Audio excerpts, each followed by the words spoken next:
I went on a solo trip to Japan to find myself, but when I got lost in the city and struggled with the language barrier, I realized I was more alone than I had ever been in my entire life.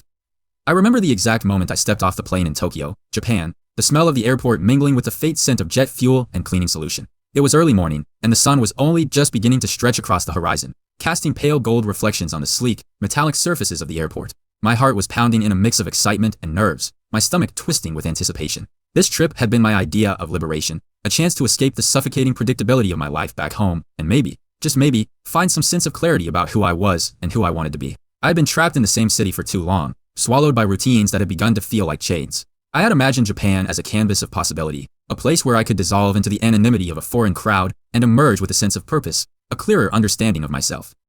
The first thing that struck me, even before the hum of the airport escalators or the chatter of travelers, was the sound. Japanese is a language I had only heard in passing, in movies and YouTube videos, but hearing it spoken live was like stepping into a living symphony, each syllable precise and melodic. The announcements over the PA system were unintelligible, rhythmic phrases that seemed almost musical to my ears, yet utterly incomprehensible.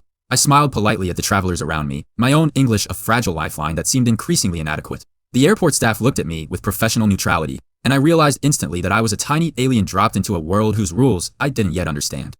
With my luggage in tow, I headed toward the train station, my first real challenge of the day. The station was a maze of polished steel and glass, every corridor bustling with people moving like currents in a river. I had studied a little about the subway system, had memorized a few key phrases, and had even downloaded a translation app, but the scale of it all made my preparation feel laughably insufficient. There were signs in English in some areas, but most of them were buried in a sea of kanji that resembled abstract art more than anything I could decipher. I tried to follow the crowds, assuming instinctively that they knew where they were going, and yet, within minutes, I realized I had taken a wrong turn somewhere. It hit me slowly at first, a subtle creeping awareness that I didn't belong here, not in the way the locals moved, with a fluid confidence, or in the way travelers who seemed more seasoned navigated the chaos. My stomach began to churn as I glanced around, seeing the same unyielding signage and unfamiliar faces everywhere I looked. I tried to ask for help, but every time I opened my mouth, the Japanese words that had danced so easily in my head seemed to vanish.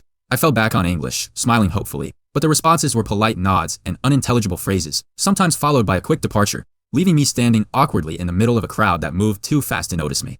I remember gripping my backpack strap so tightly that my knuckles went white. I was alone, utterly alone, and that was a reality I had romanticized but never truly confronted until this very moment. I had thought I was going on this trip to find myself, but now it felt like the city had found me first and stripped away all the illusions I had about independence and bravery.